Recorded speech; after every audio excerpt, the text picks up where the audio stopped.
이 사람은 누구시오? 나는 이 사람을 모릅니다. 뭐라, 나다, 아버지다. 이 사람이 다짜고짜 들어와 나를 안다고 하는데 저 사람을 잡아두거라.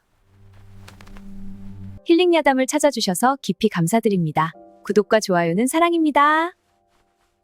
오늘 들려드릴 이야기는 경상도 안동 땅에서 있었다는 이야기입니다.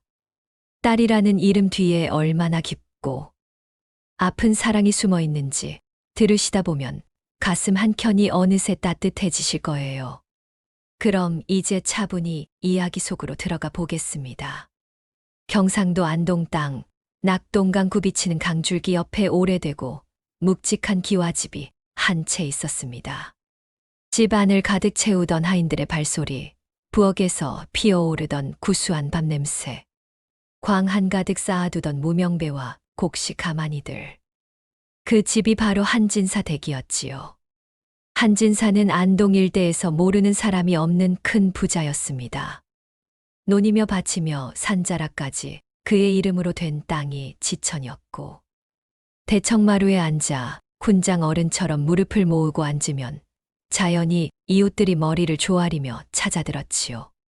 그 풍채, 그 위엄이 얼마나 대단하였던지. 고을 사람들은 한진사 어른이라는 이름만 들어도 절로 허리가 굽어들 정도였습니다. 그러나 세상 일이란 참으로 알 수 없는 것이지요.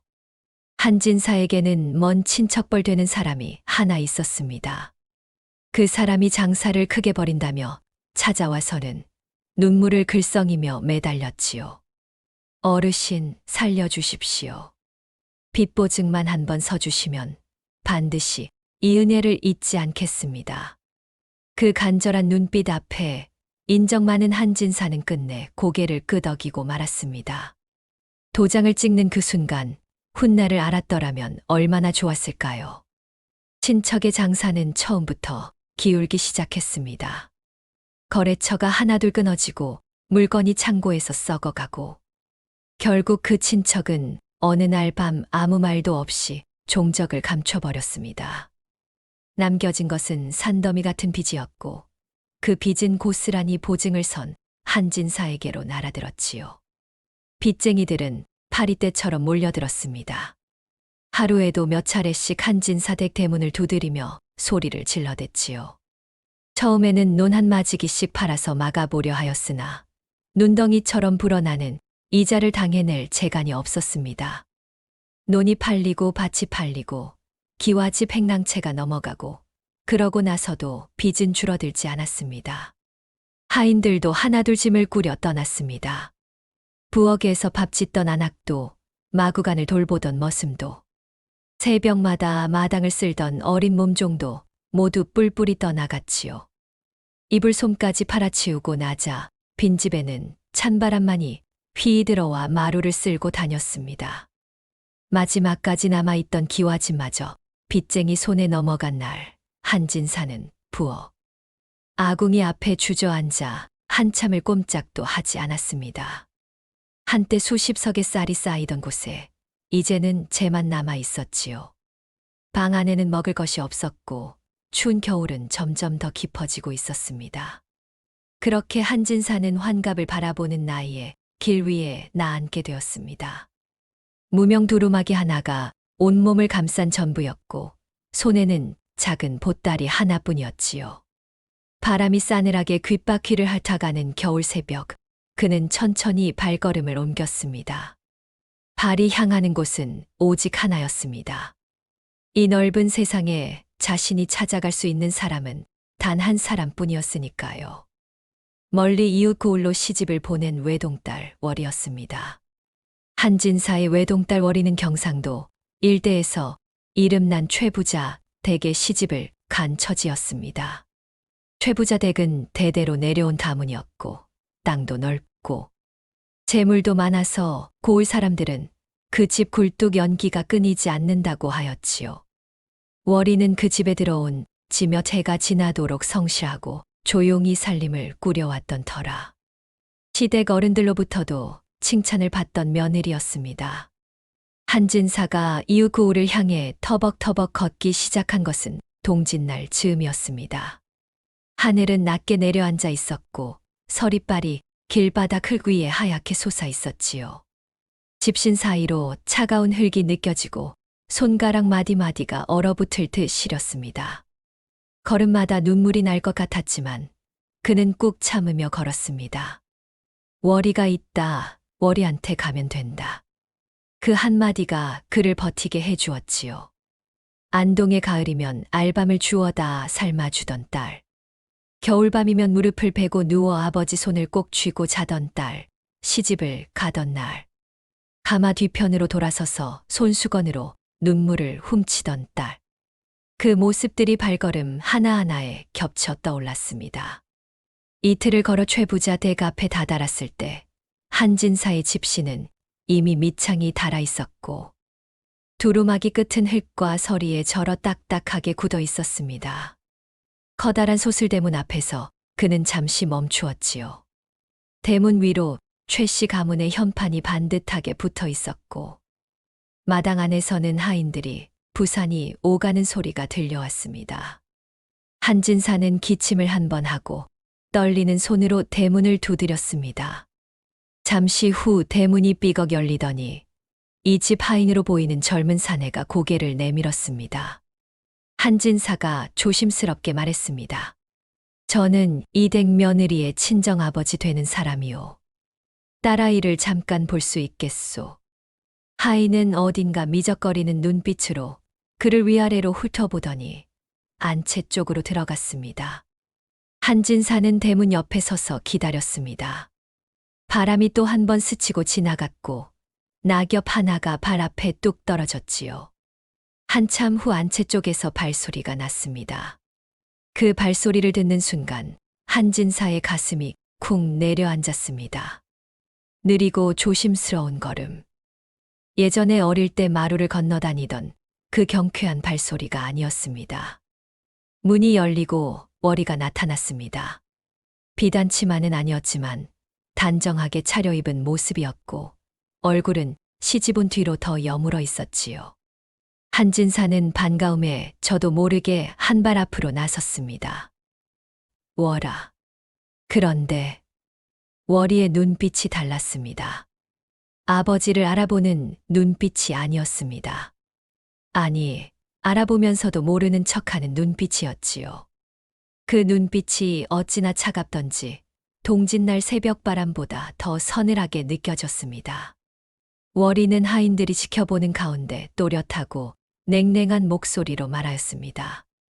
이 사람은 누구시오? 나는 이 사람을 모릅니다. 한진사는 귀를 의심했습니다. 방금 제 귀로 들은 것이 무엇인지 한동안 믿을 수가 없었지요. 손이 파르르 떨렸습니다. 월아, 나다, 아버지다. 아버지가 왔다. 월이는 눈썹 하나 까딱하지 않았습니다. 도리어 하인들을 향해 말하였지요. 이 사람이 다짜고짜 들어와 나를 안다고 하는데 아무래도 빚쟁이들이 보낸 사람인 것 같구나. 어르신들이 아시면 큰일이니 일단 저 사람을 잡아두거라. 하인들이 우르르 달려들었습니다. 한진사는 그 자리에서 두 팔을 잡혀 뒷곁으로 끌려갔습니다. 밟고 있던 땅이 꺼지는 것 같았습니다. 평생 남한테 허리 한 번 굽히지 않고 살아온 사람이 자기 딸이 부리는 하인들에게 팔이 꺾인 채 끌려가고 있었지요. 눈앞이 흐릿해졌습니다. 첫날 아침이었습니다. 새벽동이 트기도 전에 행랑채 문이 두드려졌습니다. 아직 어둠이 채 가시지 않은 하늘에 별 몇 개가 꺼져가고 있었지요. 한진사는 자리에서 일어나 몸을 추스렸습니다. 손발이 이미 시렸고 입에서는 하얀 입김이 뿜어져 나왔습니다. 무명 저고리를 걸치고 집신을 신고 그는 외양간 쪽으로 걸어갔습니다. 외양간 문을 열면 서늘하고 습한 집 냄새와 소의 온기가 함께 코를 찔렀습니다. 황소 두 마리가 나란히 여물을 씹고 있었는데 그 입에서 나오는 뽀얀 숨결이 새벽 공기와 섞이며 허옇게 흩어졌지요. 소는 낯선 사람을 경계하듯 커다란 눈을 굴렸습니다. 한진사는 삽을 집어들었습니다. 외양간 바닥에 쇠똥을 치우는 일은 진사 어른의 무릎이 그전까지 한 번도 해본 적 없는 일이었습니다. 삽을 처음 들었을 때 그 무게가 어색하게 느껴졌습니다. 손바닥이 삽자루에 쓸리고 허리를 숙일 때마다 등 근육이 당겼지요. 그래도 그는 묵묵히 삽을 들었습니다. 쇳소리가 바닥에 닿을 때마다 긁히는 소리가 났습니다. 스크, 스크. 그 소리가 고요한 새벽 외양간 안에 울렸지요. 집더미를 걷어내고 새 짚을 깔아주면 소가 코를 들이받고 냄새를 맡았습니다. 그 모습이 어딘가 순해 보여서 한진사는 처음으로 소의 옆구리를 손으로 어루만져 주었습니다. 따뜻하고 거친 털이 손바닥에 닿았습니다. 점심이 지나면 장작을 패야 했습니다. 마당 한쪽에 쌓인 통나무들이 그를 기다리고 있었지요. 도끼를 들어 올릴 때마다 어깨에서 뚝뚝 소리가 났습니다. 도끼를 높이 들어 내려치면 퍽 하는 묵직한 소리와 함께 나무가 쩍 갈라졌습니다. 그 울림이 손바닥부터 어깨까지 전해져 왔지요. 퍽, 퍽, 퍽. 한 번 칠 때마다 손이 저렸고 10번이 넘어가면 이마에 땀이 맺혔습니다. 그래도 통나무는 끝이 없는 것 같았습니다. 한 더미를 다 패고 나면 또 한 더미가 기다리고 있었으니까요. 가장 힘든 것은 몸이 아니었습니다. 하인들이 보는 앞에서 월이가 한가야라고 부를 때였습니다. 심부름이 늦어지면 목소리를 높여 꾸짖었고 마당을 지나다가 마주치면 못 본 척 시선을 피했지요. 어느 날은 사랑채 손님들이 마당을 바라보는 앞에서 장작 패는 속도가 느리다며 핀잔을 놓기도 했습니다. 한가야, 오늘 중으로 저 더미를 다 패야 한다. 어서 서두르거라. 그 말을 들었을 때 한진사는 도끼 자루를 쥔 손에 힘을 꽉 주었습니다. 아무 대꾸도 하지 않았습니다. 그저 고개를 숙이고 또 도끼를 들었습니다. 퍽, 퍽, 퍽. 나무가 쩍쩍 갈라졌습니다. 하인들 중에는 한가 영감을 신기하게 바라보는 이도 있었습니다. 나이도 있고 어딘가 양반 같은 풍채를 가진 이가 왜 이 집 머슴으로 들어왔는지 궁금해했던 모양이지요. 어떤 하인은 저녁밥을 먹으면서 슬쩍 물었습니다. 영감, 원래 어디서 오셨소? 한진사는 잠시 숟가락을 내려놓았다가 천천히 말했습니다. 먼 데서 왔소. 그것이 전부였습니다. 하인은 더 묻지 않았고 그도 더 말하지 않았습니다. 그날 밤 집자리에 누워 그 말을 되뇌었습니다. 먼 데서 왔소. 그 말이 어찌나 쓸쓸하게 울렸던지요. 저녁이 되면 행랑채로 돌아와 보리밥 한 그릇을 받았습니다. 된장찌개 한 사발이 곁들여 나왔지요. 안동에서 소반에 첩첩이 올라오던 진수성찬을 먹던 사람이 행랑채. 귀퉁이에 쪼그려 앉아 보리밥을 씹고 있었습니다. 보리 껍질이 목 안에서 까끌하게 걸릴 때마다 가슴이 먹먹해졌지요. 숟가락 들기가 서럽고 밥 넘기기가 고됐습니다. 그래도 그는 먹었습니다. 살아있어야 딸을 볼 수 있으니까요. 손바닥에 물집이 잡힌 것은 사흘째 되던 날이었습니다.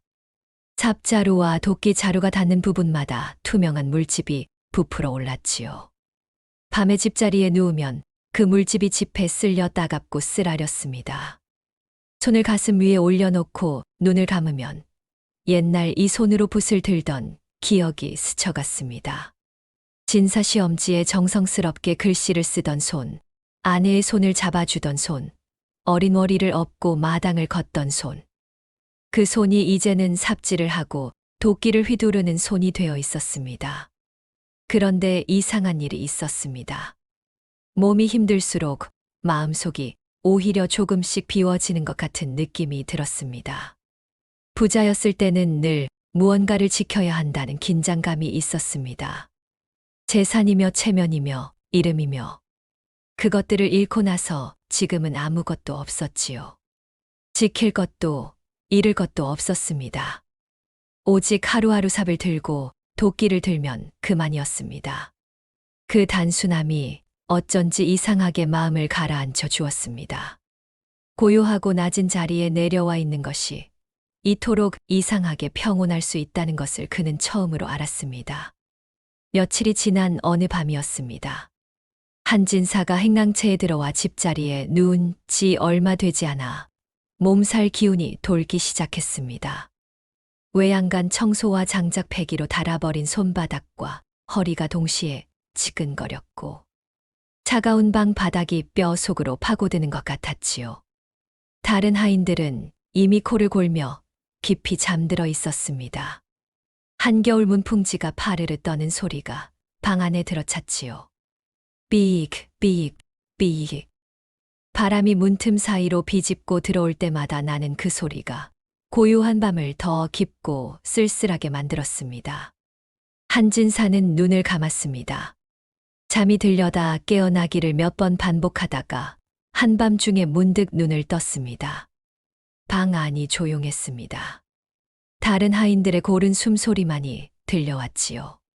그런데 방문 아래 문틈으로 무언가가 들어와 있었습니다. 기름종이로 꼼꼼히 쌓인 작은 보자기였습니다. 한진사는 몸을 일으켜 그것을 가져왔습니다. 무릎 위에 올려놓고 조심스럽게 기름종이를 풀었지요. 안에는 뽀얀 김이 아직 남아있는 달고기 한 덩어리가 들어 있었습니다. 그리고 지프로 곱게 쌓인 약초 묶음 하나도 함께였지요. 생강과 대추 냄새가 났습니다. 감기에 좋고 몸을 덮이는 데 쓰는 것들이었습니다. 이 집의 다른 하인들 방문 밑에는 이런 것이 없었습니다. 한진사는 한참 동안 그것을 바라보았습니다. 달고기에서는 구수하고 진한 기름 냄새가 올라왔습니다.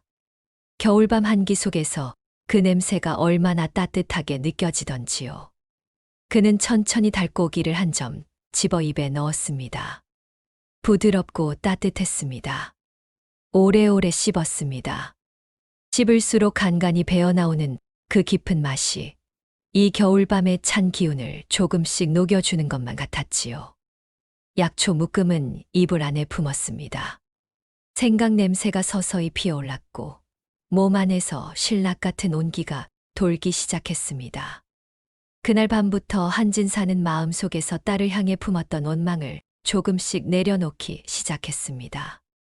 아직 완전히 이해하지는 못했지만 무언가 알 것 같다는 느낌이 들었지요. 저 아이가 나를 미워하는 것이 아니라는 것을, 차디찬 껍데기 아래에 뜨거운 것을 감추고 있다는 것을. 그 뒤로도 문틈의 선물은 며칠에 한 번씩 이어졌습니다.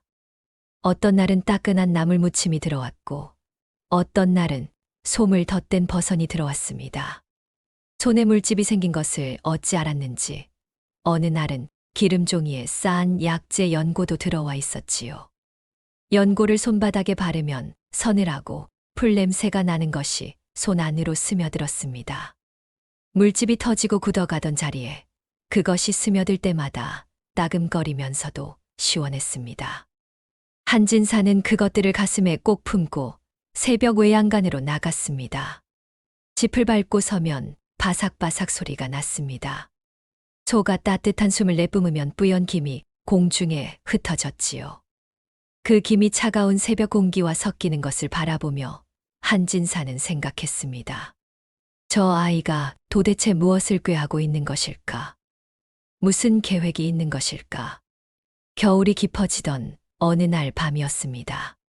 하인들이 모두 잠든 한밤중에 행랑채 방문이 살짝 열리며 월이가 들어왔습니다. 머리에는 쓰개 치마를 두르고 손에는 기름 등잔 하나를 들고 있었지요. 등잔 불빛이 월이의 얼굴을 아래서 위로 밝혀주었는데 그 빛 속에서 딸의 눈가가 붉어 있는 것을 한진사는 놓치지 않았습니다.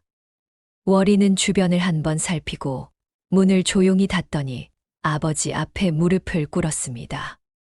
아버지 주무셨습니까? 이번에는 한가야가 아니었습니다.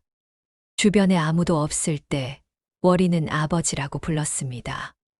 그 두 글자가 얼마나 긴 여운을 가졌던지 한진사는 잠시 대답을 못했습니다.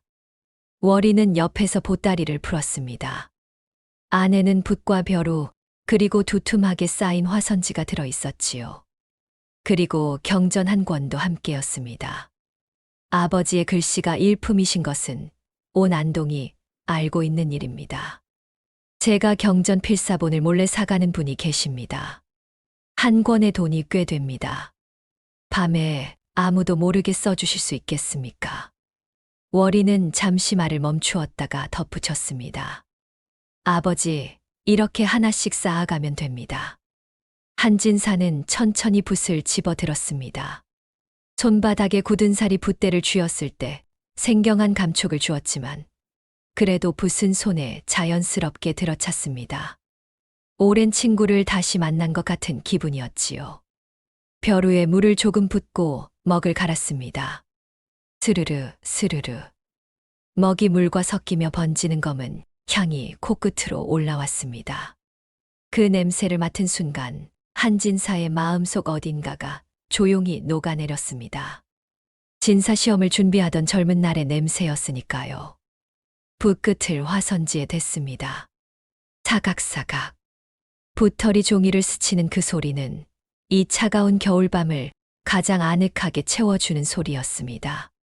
한자, 두자, 글씨가 흘러내려갔습니다.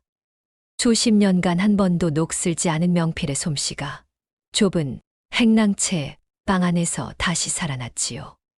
글씨를 쓰는 동안에는 이상하게도 아무 생각이 나지 않았습니다.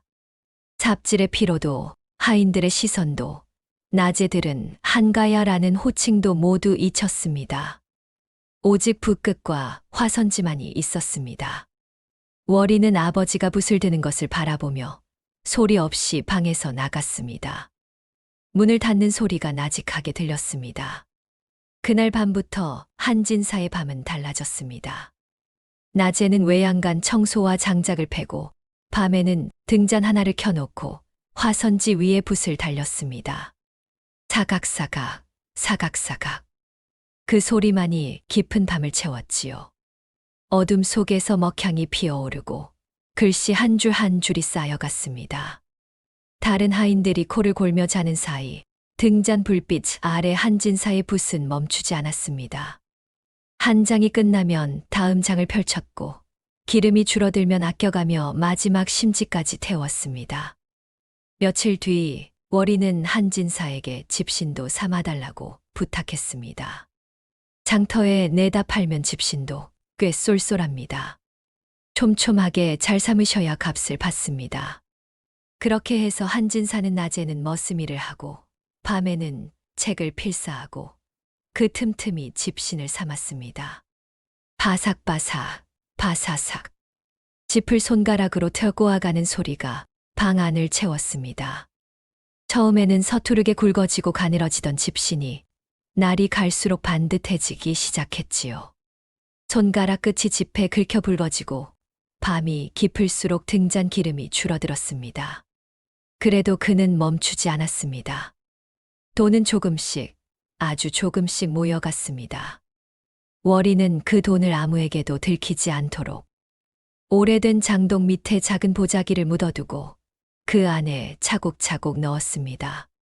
보자기가 조금씩 묵직해질 때마다 월이는 그 무게를 손으로 가늠하며 마음속으로 날짜를 헤아렸습니다. 아직 멀다. 아직 멀었다. 그러면서도 조금씩 가까워지고 있었습니다. 달이 10번도 넘게 차고 기울었습니다. 첫 번째 봄이 왔습니다. 외양간에서 집 냄새와 함께 흙 냄새가 올라왔습니다. 마당 구석 살구나무에서 꽃이 피었지요. 분홍빛 꽃잎들이 바람에 날려 외양간 앞마당 위를 사뿐사뿐 떠다녔습니다. 한진사는 삽질을 멈추고 그것을 바라보았습니다. 꽃잎 하나가 소의 넓은 등 위에 내려앉았다가 또 날아갔습니다. 안동집 마당에도 살구나무가 있었습니다. 봄이면 월이가 그 꽃을 따다가 비녀 옆에 꽂고 다니곤 했지요. 그 모습이 눈앞에 겹쳐 떠올랐습니다. 그는 다시 삽을 들었습니다. 봄비가 내리는 날이면 처마 끝에서 물방울이 뚝뚝 떨어지는 소리가 마당을 채웠습니다. 흙이 비를 맞아 올라오는 구수하고 습한 냄새, 멀리서 들려오는 뻐꾸기 소리. 그런 봄날 아침에 한진사는 잠시 외양간 문 앞에 서서 눈을 감았습니다. 가슴 안으로 촉촉한 봄 공기가 들어오는 것을 느꼈지요. 비가 오면 장작 패는 일을 쉬어도 되었습니다. 그런 날은 행랑채 처마 밑에 앉아 집신을 삼았습니다. 빗소리와 집 바스락거리는 소리가 함께 어우러지는 그 시간이 어느새 한진사가 가장 고요하게 쉬는 시간이 되어 있었습니다. 첫 번째 여름이 왔습니다. 장작 패는 도끼질의 땀이 등줄기로 흘러내렸습니다. 햇살이 마당돌 위에 쏟아졌고 소들은 더위를 이기려 꼬리를 흔들며 코를 벌름거렸지요. 땀이 눈썹 위로 흘러내릴 때면 한진사는 무명 수건으로 이마를 닦았습니다. 그 수건은 어느 날 문틈으로 들어온 것이었습니다. 조금 낡았지만 깨끗이 빨아 단정하게 접혀 있었지요. 그것을 쓸 때마다 그는 생각했습니다. 저 아이가 이것을 빠는 동안 무슨 생각을 했을까? 이것을 접을 때 무슨 생각을 했을까? 여름 저녁이면 행랑채 마루에 앉아 바람을 쐬는 일이 하인들의 낙이었습니다. 모두들 부채를 붙이며 이야기꽃을 피웠지요. 한진사는 조금 떨어진 곳에 앉아 그 소리를 들었습니다. 웃음소리, 수다소리, 멀리서 우러오는 여름 개구리 소리. 그 소리들이 한데 어우러져 여름밤을 채웠습니다. 낮에 흘린 땀이 식으며 몸이 시원해질 때 그는 생각했습니다. 이 순간이 나쁘지 않다고. 지금 이 자리가 생각보다 나쁘지 않다고. 가진 것이 없으면 잃을 것도 없다고. 첫 번째 가을이 왔습니다. 마당 감나무에 홍시가 익었습니다. 붉고 탐스러운 홍시들이 가지 위에서 흔들렸지요. 추수가 끝난 논바닥에서는 찬바람이 불어왔고 잠자리들이 낮게 날았습니다. 낙엽이 마당을 가로질러 굴러다녔지요. 한진사는 마당을 쓸다가 멈추어 낙엽 하나를 집어들었습니다. 누렇게 말라 바스락거리는 느티나무 잎이었습니다. 손 안에서 부서질 듯 가볍고 얇았지요. 그는 그것을 오래 바라보다가 조용히 내려놓았습니다. 어느 날 저녁 고리밥 그릇 옆에 홍시 2개가 놓여 있었습니다. 다른 하인들 그릇에는 없는 것이었지요. 한진사는 그 홍시를 먹지 않고 한참 바라보았습니다. 그러다가 천천히 집어들어 한 입 빼어 물었습니다. 달고 물컹한 감향이 입 안가득 퍼졌지요. 눈물이 날 것 같았습니다. 그는 눈을 꼭 감고 씹었습니다. 가을 저녁의 감향기는 오래오래 입 안에 남았습니다. 첫 번째 겨울이 왔습니다. 문풍지가 파르르 떨렸습니다. 바람이 담장을 넘어오며 낮고 긴 소리를 냈습니다. 우우. 그 소리 안에 앉아 한진사는 붓을 들었습니다. 사각사각. 화선지 위로 글씨가 흘렀지요. 그 겨울에는 제 속에서 익혀낸 군고구마가 문틈으로 들어왔습니다. 기름종이에 쌓인 고구마를 손으로 쥐면 뜨끈뜨끈했고 껍질 속에서 황금빛 속살이 수줍게 터져 나왔습니다. 한 입 빼어 물면 달콤하고 포근한 맛이 목구멍을 타고 내려갔지요. 한진사는 고구마를 먹으며 생각했습니다. 저 아이가 얼마나 모았을까? 이제 얼마나 남은 것일까? 그렇게 첫 번째 계절이 다 지나갔습니다. 그리고 두 번째 봄이 왔고, 두 번째 여름이 왔고, 두 번째 가을이 왔습니다. 한 계절씩 지날 때마다 장독 및 보자기는 조금씩 더 묵직해졌습니다. 필사한 경전이 한 권, 두 권 쌓여갔고 집신이 한 켤레, 두 켤레 장터로 나갔습니다. 그 하나하나가 모여 보이지 않게 쌓이고 있었습니다. 경전을 필사하다 보면 그 글 속에서 때로는 위로가 느껴지기도 했습니다. 군자는 곤궁함에도 흔들리지 않는다는 구절을 쓸 때 붓이 잠시 멈췄습니다. 그는 그 말을 다시 한번 가슴속으로 새겼지요. 집신을 삼는 손은 이제 처음보다 훨씬 익숙해졌습니다. 바삭바삭 짚이 꼬여 들어가는 소리가 자연스럽게 손가락 사이에서 났습니다. 그 소리를 들으며 한진사는 가만히 눈을 감았다가 다시 떴습니다. 달이 창호지를 은빛으로 물들이는 밤이면 그 빛 아래 앉아 붓을 들고 집신을 삼는 이 시간이 이상하게도 마음이 가라앉고 고요해지는 시간이었습니다. 그렇게 두 번의 봄과 두 번의 겨울이 지나갔습니다. 한진사는 그 사이 몸이 많이 변해 있었습니다. 처음 들어올 때만 해도 양반집 어른의 곱고 긴 손을 가지고 있었는데 이제는 손바닥에 단단한 굳은 살이 켜켜이 쌓여 있었지요. 등이 조금 더 굽었고 볼이 조금 더 여위었습니다. 그러나 눈빛은 이상하게도 처음보다 더 맑고 깊어져 있었습니다. 무언가를 오래 기다리는 사람의 눈빛이었지요. 월이도 변해 있었습니다. 얼굴의 그늘이 더 짙어졌고 눈가에는 잔주름이 하나둘 생겼습니다. 두 사람 사이에는 말이 없었지만 서로가 서로를 알고 있었습니다. 낮에는 주인과 머슴이었지만 밤에는 아버지와 딸이었지요. 봄이 두 번째로 찾아오던 어느 날이었습니다. 고을 사또가 최부자 댁을 방문하였습니다. 고을을 순시하는 길에 오래된 교분을 핑계 삼아 들은 것이었지요. 최부자 어른은 사랑채를 활짝 열고 상을 차렸습니다. 문어며 전유어며 떡이며 갖가지 음식이 올라왔고 하인들이 분주히 드나들었습니다.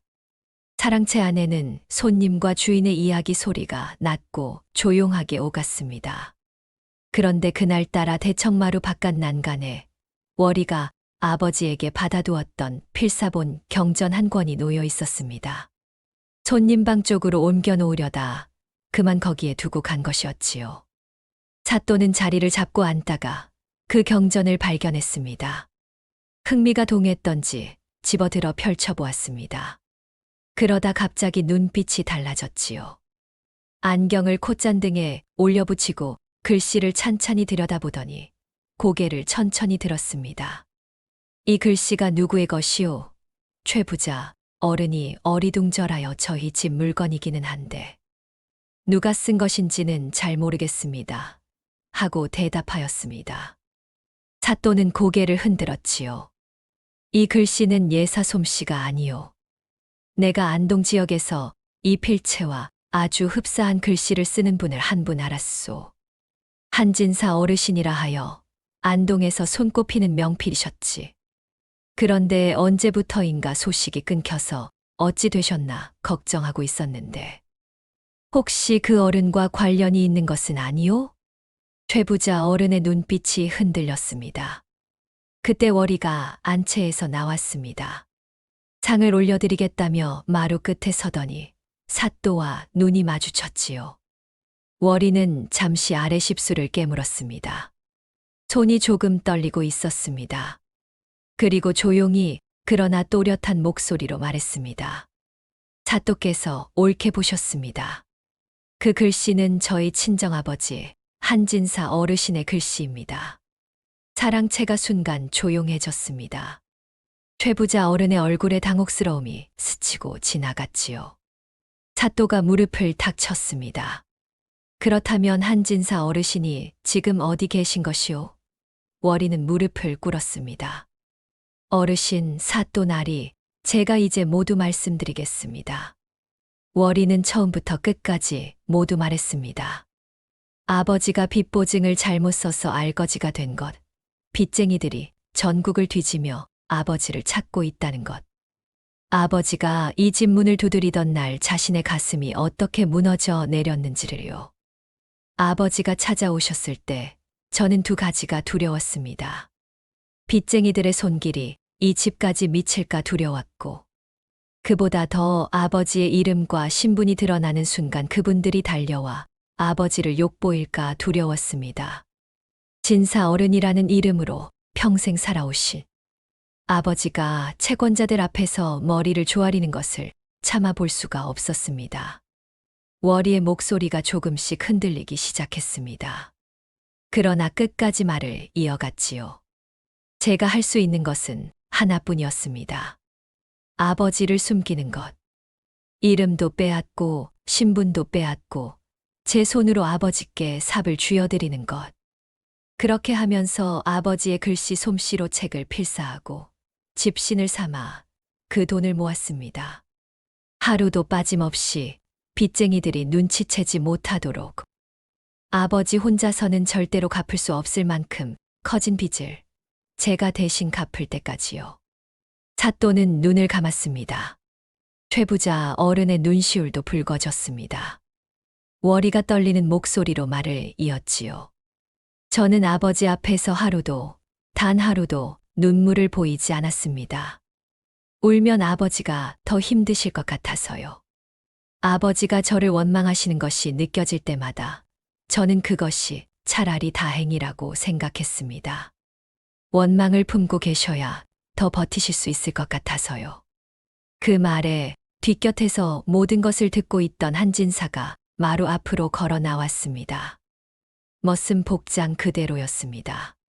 집신을 신고 무명 저고리를 입고 허리가 조금 굽은 채로 대청마루 앞에 섰지요. 그러나 그 눈빛은 안동에서 이름을 날리던 그 진사 어른의 눈빛이었습니다. 월아. 월이는 고개를 들었습니다. 내가 나를 살렸구나. 그 한마디에 월이는 소리를 내어 울었습니다.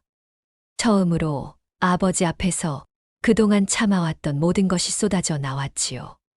어깨가 들썩이고 손으로 입을 막아도 울음은 멈추지 않았습니다. 사또는 잠시 자리를 피하듯 고개를 돌렸습니다. 최부자 어른도 조용히 눈을 닦았습니다. 사또는 그 자리에서 한진사의 빚 문제를 공문으로 처리해 주기로 하였습니다. 빚쟁이들이 법도를 벗어나 협박을 일삼은 정황이 있었고 불법적으로 부풀려진 이자 부분은 탕감을 명할 수 있었지요. 월이가 장독 밑에서 꺼낸 보자기 안에는 2해 가까이 밤마다 붓을 달리고 집신을 삼아 모은 돈이 가득 들어 있었습니다. 그 돈을 탁자 위에 쏟았을 때 거기 있던 모든 사람이 잠시 말을 잃었지요. 구리 동전 하나하나가 모여 이루어진 그 돈더미 위에는 보이지 않는 땀방울과 눈물이 함께 쌓여 있었으니까요. 봄날 빗속에 삼은 집신이 있었고 여름 한밤중에 기름을 아껴가며 쓴 경전 한 줄 한 줄이 있었습니다. 가을 밤에 먹향이 있었고 겨울 문풍지 떨리는 소리 속에 손가락을 놀린 시간들이 있었습니다. 그것으로 남은 원금을 갚자 빚은 완전히 해소되었습니다. 최부자 어른은 그동안의 사정을 알고 나자 한진사를 극진히 대접하였습니다. 사랑채 좋은 방에 모시고 비단 이불을 깔아드렸지요. 그 밤 한진사는 오랜만에 부드러운 요 위에 누워 눈을 감았습니다. 이불솜이 몸 위에 포근하게 내려앉았습니다. 집자리 위에서 자던 2해 가까운 날들이 지나간 뒤 처음으로 느끼는 부드러움이었지요. 등잔불이 가물가물 흔들렸고 처마 끝에 매달린 풍경이 아주 가늘게 땡그랑 울렸습니다. 그 소리가 먼 데서 오는 것처럼 들렸습니다. 방 안은 따뜻했습니다. 한진사는 생각했습니다. 외양간에서 소의 숨결을 듣던 새벽이, 도끼를 들어 장작을 패던 오후가, 밤마다 화선지 위로 먹향이 피어오르던 그 시간들이, 문틈으로 들어오던 따뜻한 달고기와 약초가, 봄에 들어온 수건이, 가을에 들어온 홍시가, 겨울에 들어온 군고구마가, 그 모든 것의 가운데에 딸이 있었다는 것이 한마디도 설명하지 않은 채로 아버지가 알아주기를 기다리며 매일 밤 장독 밑을 드나들었을 그 아이가 있었다는 것이 눈물이 관자놀이를 타고 흘러 베개 위로 떨어졌습니다. 그것은 서러움의 눈물이 아니었습니다.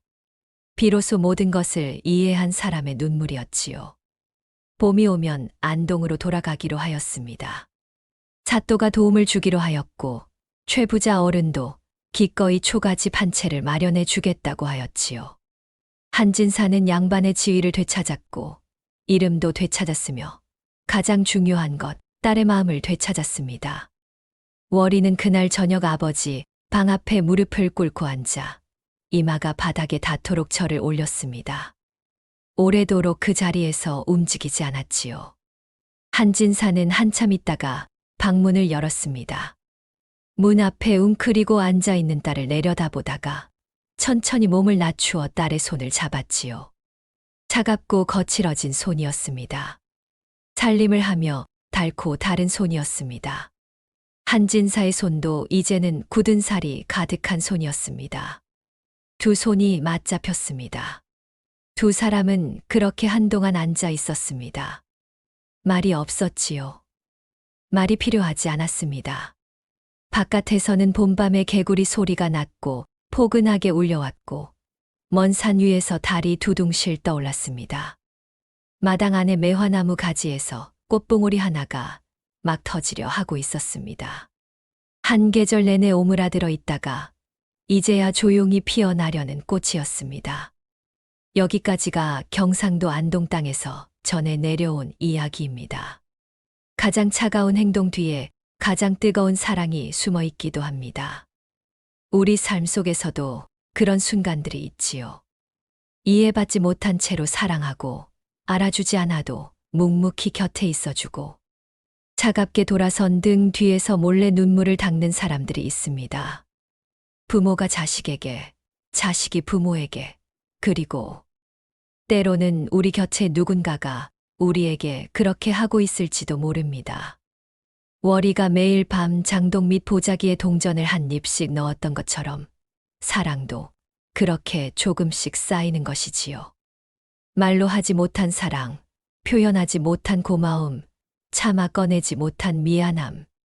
그것들이 어느 봄날 매화꽃처럼 한꺼번에 터지는 날이 옵니다.